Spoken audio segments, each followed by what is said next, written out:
కృష్ణయ్య గారు కడప నుంచి. కృష్ణయ్య గారు నమస్కారం, సంక్షిప్తంగా మాట్లాడండి. నమస్తే అండి. అలాగే విజయబాబు గారికి కూడా నమస్తే అండి. సార్ నిన్న మేము మన చంద్రబాబు గారు మాజీ ముఖ్యమంత్రి గారు చెప్పినటువంటి మేనిఫెస్టో చూస్తే నవ్వుకోవాల్సి వస్తున్నారు సార్. ఎందుకు? కారణం ఏంటంటే అండి, మన జగన్మోహన్ రెడ్డి గారు ఇచ్చినటువంటి పట్టణాల గురించి ఎంత ఎగతాళిగా మాట్లాడి ఇది అసాధ్యము సాధ్యం కాదనేటువంటి పెద్ద మనిషి ఈ రోజు దానికి డబ్బులుగా ఇస్తాడంటండి. ఎలా ఇస్తాడండి? సంపద సృష్టిస్తాడండి. పట్టే నేను బ్రహ్మదేవుడా? ఇల్లు కట్టాలంటే 6 నెలలు పడుతున్నదండి. అవును, సంపద అంటే ఇందాక ఎవరు చెప్పినట్టుగా అమరావతిలోని 29 గ్రామాలకి మాత్రమే, అక్కడ ఉన్నటువంటి తన వాళ్ళకి సంబంధించిన వాళ్ళకి మాత్రమే రియల్ ఎస్టేట్లో వాల్యూ పెంచి ఇదే సంపద అని అనుకోవాలి జనమంతా కూడా. దానికి కూడా మళ్ళీ tax concessions, income tax concessions కూడా ఇప్పించాడు ఆ రోజుల్లో. మరి జగన్ గారు ఏం చేశారు? 31 లక్షల మందికి ఇళ్ల స్థలాలు ఇప్పించాడు. వాటి విలువ ఇప్పుడు 2 లక్షల నుంచి 10 లక్షల దాకా ఉంది. అది సంపద సృష్టించడం అంటే, పేదవాళ్ళని పైకి తీసుకొచ్చి వాళ్ళకి సంపద సృష్టించడం అంటే అది లెక్క. ఈయన ఏం చేస్తున్నాడు? ధనికులైనటువంటి వాళ్ళకి ఇంకా ఎక్కువ సంపాదన రియల్ ఎస్టేట్ ద్వారా కల్పించాలనేది వాళ్ళ లక్ష్యం. రైట్. గోవిందరెడ్డి గారు దయచేసి మాట్లాడండి. కేసర్ గారు నమస్కారం. నమస్కారం అండి. కేసర్ గారు ఏదైతే ఈ మేనిఫెస్టో గురించి ఈనాడు వైఎస్ఆర్సీపీ గాని లేదా కూటమి ఇద్దరిది కూడా ప్రజలు చాలా నిశ్చితంగా గమనిస్తున్నారు. జగన్మోహన్ రెడ్డి గారు ఏదైనా చెప్పినారు అంటే దాన్ని ఖచ్చితంగా చేస్తారు అని చెప్పి గత 5 సంవత్సరాల్లో ఆయన తీసుకున్నటువంటి అనేక చర్యలు గాని చేస్తున్నటువంటి విషయాలు గాని ప్రజల్లో పెద్ద ఎత్తున స్పందన వస్తా ఉంది.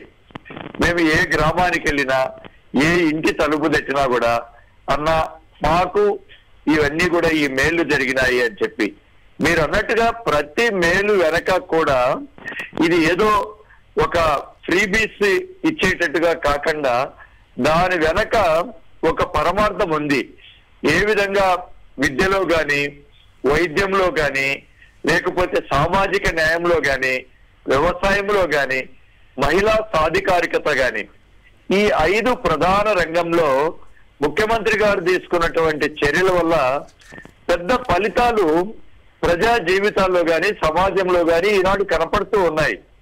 అందుకనే నీతి ఆయోగ్ ఇచ్చినటువంటి రిపోర్టుల్లో కానీ ఈనాడు ఆంధ్ర రాష్ట్రము ఎక్కడో 18, 19 ఉన్నటువంటి స్థానము ఈయన పరిపాలనా కాలంలో కొన్ని స్థానాలు 2వ స్థానము, 5వ స్థానము, 4వ స్థానము వచ్చినటువంటి విషయం ఇప్పుడు గణాంకాలే చెప్తున్నటువంటి విషయం. చంద్రబాబు గారు కూడా 2014లో కూడా ఎన్ని హామీలు ఇచ్చారు, అతి ముఖ్యమైనటువంటి హామీలు కూడా ఆమె నెరవేర్చలేక వెళ్ళినటువంటి పరిస్థితుల్లో కేవలం ఏదో ఒక విధంగా దొడ్డిదారిన మళ్ళీ ప్రభుత్వాలు మళ్ళీ ప్రజలను నమ్మించి మళ్ళీ ఏదో ఒక విధంగా అధికారంలోకి రావాలనేటువంటి ఒక తాపత్రయం తప్ప ఇందులో ఆ విశ్వసనీయత అనేటువంటి దానికి ఎట్టి పరిస్థితుల్లో కూడా దానికి ఎలాంటి ఆయన దగ్గర మరి ఆ స్థానం లేదు. కాబట్టి ఇవన్నీ జరుగుతా ఉన్నాయి. సరే, ఏది ఏమైనా కూడా ప్రజలు పూర్తిగా జగనన్నను నమ్మినారు. పెద్దగా ఓట్లు వేయబోతారు. పెద్ద మెజార్టీతో చాలా స్థానాలు కూడా మేము 175 అనే నిదానంలో అది ప్రజలు ఖచ్చితంగా ఆయన్ను ఆశీర్వదిస్తారనేటువంటి విషయంలో ఎలాంటి సందేహం లేదు కేసీఆర్ గారు. రైట్, ధన్యవాదాలు గోవిందరెడ్డి గారు. ప్రసాదరావు గారు విజయవాడ నుంచి. ప్రసాదరావు గారు చెప్పండి, చంద్రబాబు గారి మేనిఫెస్టోని మీరు నమ్మే అవకాశం ఉందా? 1,50,000 కోట్లు, 1,65,000 కోట్లు వస్తాయా? సాధ్యమేనా? 70,000 కోట్లకు ఇంప్లిమెంట్ చేసేసరికే పెద్ద సమస్య అయింది. అప్పుడు శ్రీలంక అన్న రామోజీరావు గారు ఇప్పుడు అమెరికా అవుద్ది అంటున్నారు 1,50,000 కోట్లు ఖర్చు పెడితే. మీరు నమ్ముతారా? వీళ్ళన్నీ జగన్ గారు చెప్పినట్టు కిలో బంగారం, బెంజ్ కార్లు ఇంటింటికి ఇస్తానని చెప్పినట్టుగానే ఉందా? ఏమిటి, మీరేమంటున్నారు? నమస్తే సార్. నమస్తే సార్. నమస్తే సార్. మాట్లాడండి దయచేసి. అయితే ఇప్పుడు ఈ చంద్రబాబు నాయుడు గారు చేసిన హామీలన్నీ ఎవ్వరు పట్టించుకోరు, ఎవ్వరు నమ్మరు. ఇంకో విషయం ఏంటంటే ఈ చంద్రబాబు నాయుడికి వెన్నుపోటు అంటే ఏంటో కేంద్ర బీజేపీ వాళ్ళు బాగా చూపించారు. ఆ చంద్రబాబు నాయుడు గారు మేనిఫెస్టోని తాకకూడదు అని వాళ్ళు అనుకొని బాగా వెన్నుపోటు అంటే ఏంటో చూపించారు ఒకసారి. అంతే, వెన్నుపోటు ఎట్లా అంటారు?